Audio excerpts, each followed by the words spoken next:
you have to face it. Rent is off Broadway. Cats is off Broadway. Will and Grace is syndicated on TBS. Your time is past. Get over. I mean, where were the yaoi-obsessed weeaboos back when we had really manly shows that needed, like Dragon Ball Z? Absolutely manly. Nothing about that. Just a bunch of shirtless, muscular men flying around like pixies punching each other. Glowing pink and glowing yellow, and playing catch with these giant blue balls, and putting on matching earrings because their 12-year-old sons were experimenting and fusing. Completely heterosexual. Yeah. I wish they would take the idea of Natalia and take it into something a little more domestic-friendly for America. Like personify the United States Senate. Like here's every episode. New York, Texas, and California are in a constant three-way strangle over who represents America more. What are they arguing about? What are they going to put on their pizza? Avocado, sirloin steak, salmon. Nobody talks to New Jersey. Ever. Ever. They do their best. Shut up, Kokuba. Wyoming never shows up to the meetings, and nobody notices. Nobody knows North and South Dakota apart. They just call them the Post Club twins. West Virginia is a little parrot on top of Virginia's shoulder. Whatever he said, whatever he said. North Carolina and South Carolina share a desk and can't keep their crap together.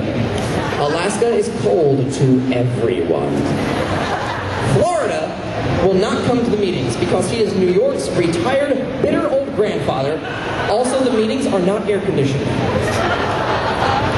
Yeah, and Arizona is being a complete douche-off and blocking the door so no one can get in. It's just checking everyone's ID. Who are you? Dude, you know me. It's me, Delaware. I'm like the first state ever. Yeah, more like the first to bring in illegal immigrants. Get out of here. Who the heck are you? Dude, don't play this. It's me, your neighbor, New Mexico. I've been like next to you for like ever. How do I know you're not a spy for old Mexico? I see you trying to sneak in Puerto Rico. Hey! Get your car off the front lawn! And in the corner is poor little Louisiana, covered in garbage, covered in trash, covered in tar, covered in blood. Why doesn't anybody help me? And then Jersey walks over, welcome to my world.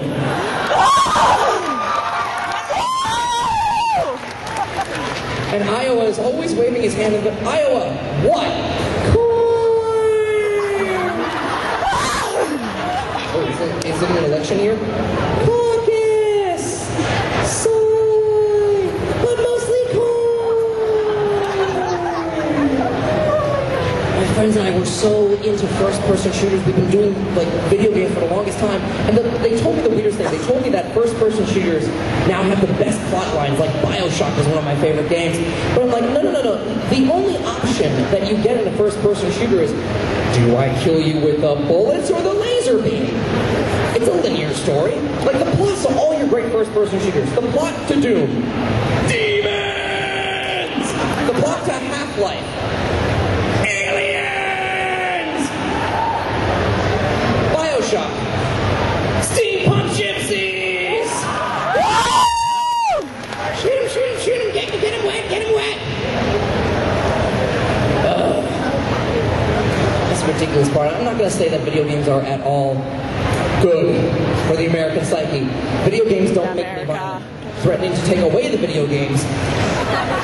That's when I'm going to turn the Wiimote into a little garrote wire. You plug the Wii back in. But they're trying to weed us off of the violent video games. Like when Japan released the Poké Walker, the brilliance of the Poké Walker, the Tamagotchi treadmill. Here's the idea. It's gaydar for geeks. You play Pokemon, you put a Pokemon in the Pokedex, hook it to you.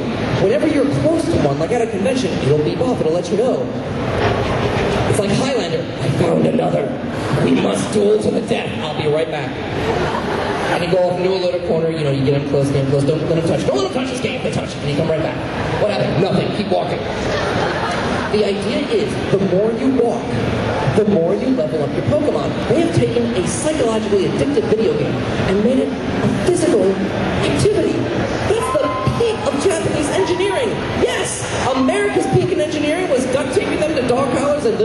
soccer players. We are America. We have a bacon and cheese sandwich between two chicken breasts. Oh my God! Nice try, Japan. Canada. No one can make us thin.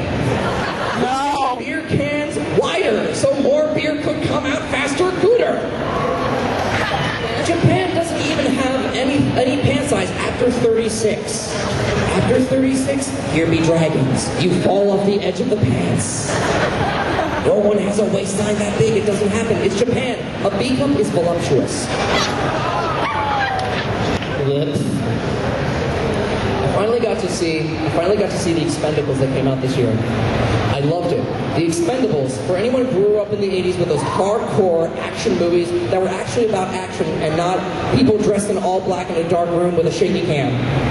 Snap, what did Jet Li just do? The whole point of the Expendables is every action movie star got together in Sylvester Stallone's treehouse and just wrote themselves into a movie.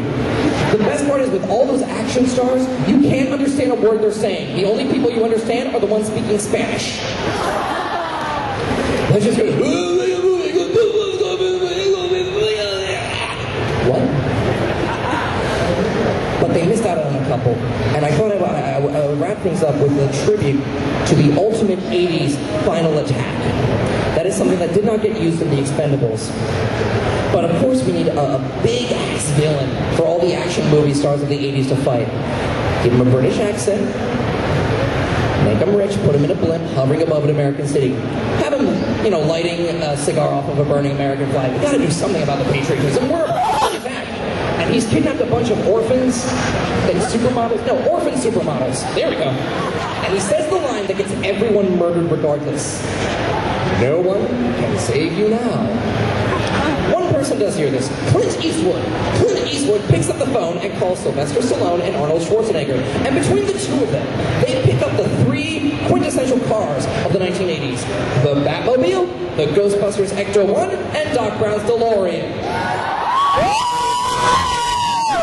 They pick up all three cars and launch them at such a speed that they meld together in midair as they leap off the ramp.